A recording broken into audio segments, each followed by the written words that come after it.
ऋषि कपूर साहब के बारे में आज हम बात करेंगे। आज हमारे साथ वो नहीं हैं। कोरोना के वक्त ही उनका स्वर्गवास हो गया था।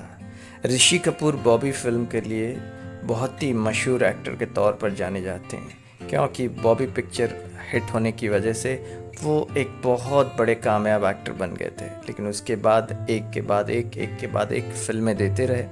अमर अकबर अंथोनी में अकबर का किरदार बहुत भा गया था दर्शकों को। लेकिन वही ऋषि कपूर 80 के दशक में एक साथ में कई फ्लॉप फिल्में दे दी थी और उनका करियर एक तरह से नीचे गिर गया था। और उस वक्त रोशनी की किरण उन्हें कहीं नहीं दिखाई दे रही थी। उस वक्त एक और डायरेक्टर भी हैं, वो भी कुछ मुसीबतों से घिरे हुए थे और वो डायरेक्टर भी बहुत बड़े डायरेक्टर हैं। 70s में भी बहुत ही सक्सेसफुल फिल्में उन्होंने भी दी है। आज हम बात कर रहे हैं पिंकू एक्सप्लेन्स में।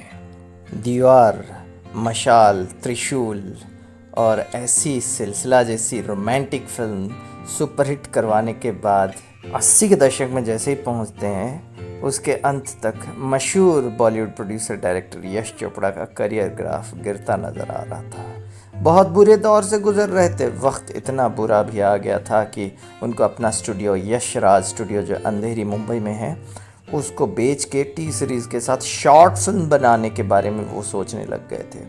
प्रोडक्शन हाउस भी बंद करने के बारे में सोच रहे थे। उनकी फिल्म वक्त, मशाल, सिलसिला, फासले और विजय बहुत बड़े बजट में उन्होंने बनाए थे। यश चोपड़ा जी तो ऐसे ही करते हैं, पैसे बहुत लगाते हैं और विश्वास रखते हैं, लेकिन चलती नहीं है तो बहुत लॉस हो जाता है। और वैसे ही हुआ विजय के साथ में, मशाल के साथ। मशाल is a very good film, meaningful film, लेकिन फिल्म चली नहीं, पैसे कमाई नहीं उतनी दौलत। और वैसे ही हम बात कर रहे हैं ऋषि कपूर जी के बारे में। 75 में भी वैसे ही हुआ, अमर अकबर अंथोनी सुपरहिट। 1979 में सरगम और 1980 में कर्ज करके एक फिल्म आई थी। ओह हो, कर्ज सुपरहिट और बहुत ही फेमस फिल्म। और वैसे ही प्रेम रोग, सागर, तवायफ, कुली, ये सब फिल्म करने के बाद ज़माने में ऋषि कपूर बहुत फेमस हो गए, क्योंकि एज अ कैरेक्टर भी वो फेमस होने लग गए थे। उनको मीनिंगफुल फिल्म के एक्टर के तौर पर भी जाना गया। फ्लॉप भी नहीं हो रही थी फिल्म, लेकिन सक्सेसफुल ऋषि कपूर के करियर में वहाँ पे गिरावट आती है। खुदगर्ज फिल्म के बाद में लगभग 10 फिल्में उन्होंने फ्लॉप दे दी थी। और लगातार फ्लॉप होने की वजह से ना पिता ना भाई कोई भी बीच में नहीं आया, कोई भी किसी ने कुछ नहीं किया। इतने बड़े परिवार को बिलोंग करते हैं कपूर फैमिली, राज कपूर साहब, शशि कपूर जी, ये सब किसी ने उनकी कोई मदद नहीं की है। मतलब उनकी वजह से उनको कोई पॉजिटिव इम्पैक्ट नहीं मिला। उधर यश चोपड़ा भी स्ट्रगल कर रहे हैं कई फ्लॉप देने के बाद। उसी समय यश चोपड़ा जी के जहन में ख्याल आता है, एक talented film director Yash Chopra ji के जहन में, कि मैं एक फ़िल्म बनाऊंगा जिसका नाम है चांदनी, और जिसमें उन्होंने दिवंगत अभिनेत्री आज जो नहीं है हमारे साथ, श्रीदेवी जी को लिया। और वो लव ट्रायंगल है, तो विनोद खन्ना और ऋषि कपूर दोनों को उन्होंने लिया। और ऋषि कपूर और श्रीदेवी स्टारर फिल्म चांदनी ने बॉक्स ऑफिस में तहलका मचा दिया।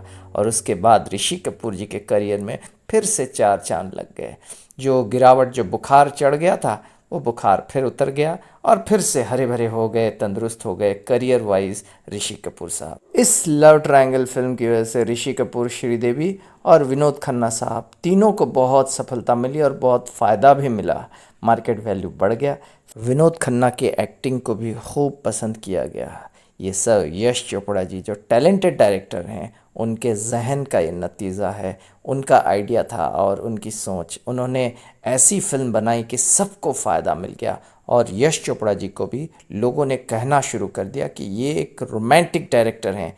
पहले दीवार, मशाल, त्रिशूल ये सब बना रहे थे एक्शन फिल्म, लेकिन रोमांटिकली भी ये पेयर कर सकते हैं एक्टरों को और बहुत ही बेहतरीन फिल्म बना सकते हैं। 1989 फिल्म चांदनी।